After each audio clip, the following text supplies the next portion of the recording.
இன்றே சப்ஸ்கிரைப் செய்து உங்கள் ஃபேவரட் ஷோகளை காணுங்கள். நானா தேடி கூட்டிட்டு வந்த வென அது என் மானத்தை வாங்கிக்கிட்டு இருக்கு. பிரகு, நீ யாரப்பா சொல்ற? அம்மா, அத அந்த பார் வழியா வந்தப்பதாமா பார்த்தோம். கதிர் தான் இங்க விழுந்து கிடந்தான்.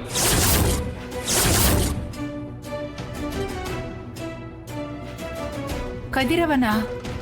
ஆமாம்மா, அவனை 4 பேர் பிடிச்சு தூக்கிட்டு இருந்தாங்க. அப்போ ஐயோ, சீனு குடிச்சிட்டு இருந்தத இவங்க கதர்னு தப்பா நினைச்சிட்டாங்களே.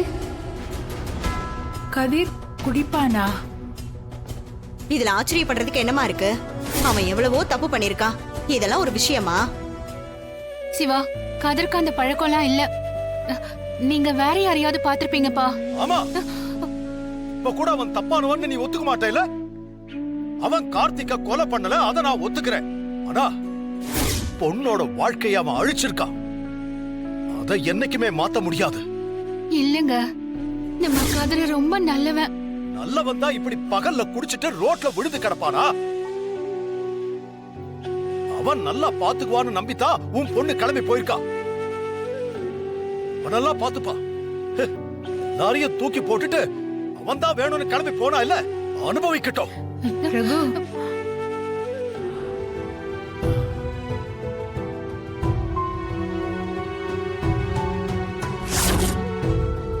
ஐயோ, மணி 10 ஆயிடுச்சே. ஐயோ, நேத்தே சேட்டுக்கிட்ட பணம் தரேன்னு சொல்லியிருந்தேனே. இப்ப அந்த ஆளு என்ன பண்ண போறான்னு வேற தெரியல. நேர்ல போய் பார்த்து கொஞ்சம் டைம் கேட்கலாம்.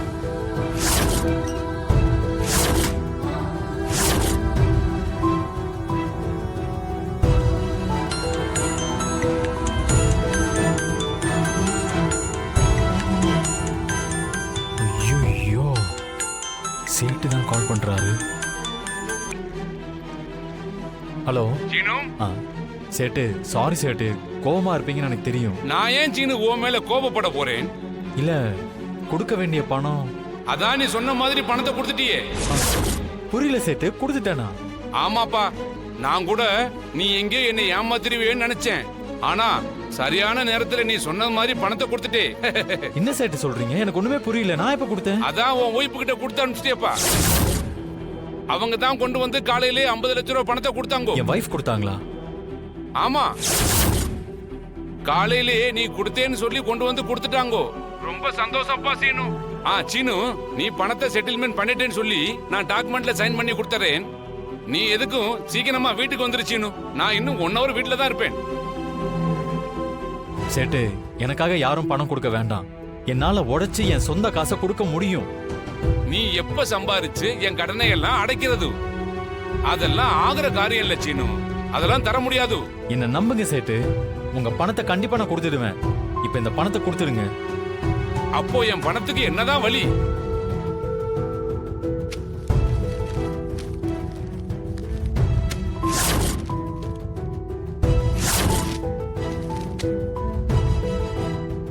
இந்த செக் லீஃப்ல 20ஆம் தேதி டேட் போட்டிருக்கேன். 50 லட்சம் ஃபில் பண்ணிருக்கேன். இந்த டேட்ல நீங்க பேங்க்ல போடுங்க, உங்க பணம் உங்களுக்கு வந்துடும். இத வாங்கிக்கோங்க. என்னப்பா நீ இப்படி பண்றியே? ப்ளீஸ் சேட்டு, இந்த ஒரு தடவை மட்டும் என்ன நம்புங்க. இந்த செக்கை வாங்கிட்டு அந்த பணத்தை கொடுங்க. கொடுங்க சேட்டு.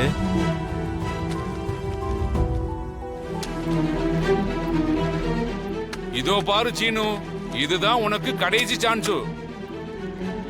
இப்போ நீ புல் பண்ணி கொடுக்கிற டேட்ல எனக்கு பணத்தை கொடுக்கலன்னா அதுக்கப்புறம் என்னால பொறுமையா இருக்க முடியாது. புரியுதா? அதுக்கப்புறம் இந்த நியூஸ் உன் மாமா கிட்ட வந்துரும். அங்க வந்து தகராறு பண்ணுவேன். தயவு செஞ்சு நீ என்னை தப்பா எடுத்துக்காதே. அந்த அவசியமே இருக்காது. உங்க பணம் அந்த டேட்ல உங்களுக்கு வந்திருக்கும். சரி, ஒரு நிமிஷம் இரு. உன் ஒய்ஃபு கொடுத்த பணத்தை நான் போய் எடுத்துட்டு வரேன். சீனு, சீனு, என்ன இவன் நிக்காம போறா? கையில வேற ஏதோ பை வேற வச்சிருக்கா.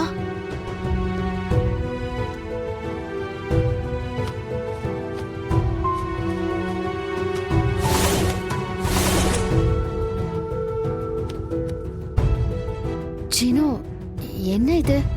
சேட்டுக்கிட்ட நீ கொடுத்த பணம். இது எப்படி? எதுக்கு நீ அவர்கிட்ட பணம் கொடுத்த? நீ அவருக்கு பணம் கொடுக்க வேண்டி இருந்தது இல்ல? அது ஏன் விஷயம். நான் கொடுக்கும்போது கொடுப்பேன். நீ எதுக்கு போய் கொடுத்த? வேற என்ன பண்ண சொல்ற? பணத்தை கொடுக்க முடியலன்னு நீ புதுசா குடிக்க ஆரம்பிச்சுட்ட. இந்த பணத்தை மட்டும் கொடுக்கலனா நீ தினம் தினம் குடிக்க ஆரம்பிச்சிருவ. ஏய், அத பத்தி உனக்கு என்ன கவலை? நீ இப்படி பணம் இல்லையேன்னு குடிச்சிட்டு வர்றத வீட்ல இருக்கிறவங்க பார்த்தா என்ன ஆகும்? பெரியப்பாவுக்கு தெரிஞ்சா எவ்வளவு வருத்தப்படுவாரு? உன் அம்மா அப்பாவுக்கு தெரிஞ்சா அவங்க மனசு எவ்வளவு கஷ்டப்படும்? இதெல்லாம் நீ யோசிச்சு பாத்தியா? நீ நேத்து பார்ல விழுந்து கிடந்த, ஆனா கதிர் தான் குடிச்சிட்டு விழுந்து கிடந்தான்னு அவனை எல்லாரும் தப்பா நினைச்சிட்டு இருக்காங்க. அது தெரியுமா உனக்கு? நீ தான் குடிச்சிட்டு விழுந்து கிடந்தன்னு தெரிஞ்சிருந்தா கண்டிப்பா பெரியப்பா உன்னை வீட்டை விட்டு அனுப்பியிருப்பாரு. நீ இப்படி பணம் இல்லையேன்னு புலம்பிக்கிட்டே சுத்திட்டு இருக்க போறியா? அதனாலதான் நான் என் அப்பா கிட்ட கேட்டு பணம் வாங்கி கொடுத்தேன்.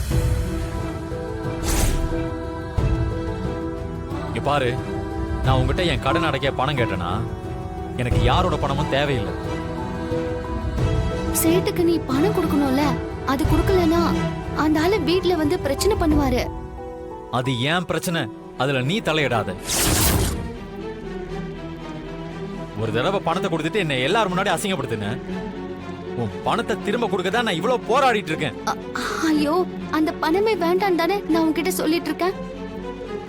நீ ஏண்ட பணத்தை திரும்ப வாங்கிட்டு வந்த? திரும்ப போய் நீ அவர்கிட்ட கொடு. ஒன்னும் தேவையில்லை, என் கடனை எனக்கு அடைக்க தெரியும். உன் பணம் எனக்கு வேண்டாம். இன்னொரு தடவை இந்த மாதிரி செய்யற வேலை வச்சுக்காத. இங்க பாரு, உன்னை நீயே கஷ்டப்படுத்திக்காத சீனு. உன் அக்கறைக்கு ரொம்ப தேங்க்ஸ். சரியா? என் பிரச்சனையை எனக்கு சரி பண்ணிக்க தெரியும். நீ உன் வேலையை மட்டும் பாரு.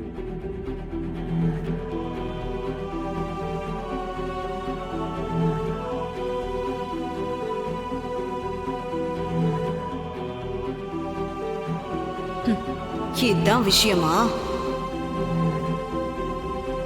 என்னப்பா வெடிஞ்சு விடியாததுமா பிராதோட வந்திருக்கீங்க? ஏதாவது ஊர் பிரச்சனையா? இல்லைங்க, நம்ம ஊர்ல இருக்கிற பழக்கடை வியாபாரி குமார் இருக்காருல்ல, அவர் ஒரு பிராது கொடுத்திருக்காரு. என்ன பிராது? ஒருத்தன் அவர் வீட்டுக்குள்ள வந்து அவர் பொண்டாட்டி குளிக்கும் போது எட்டி பார்த்திருக்கானா.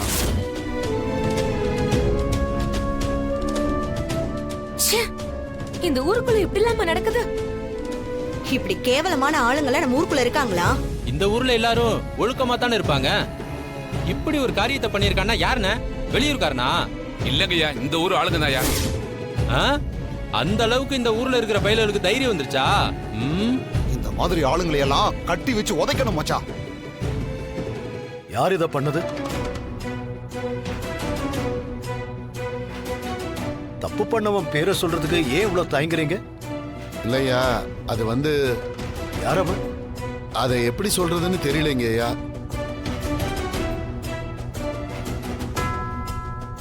உங்க மாப்பிள்ள கதிரவன் தான்யா.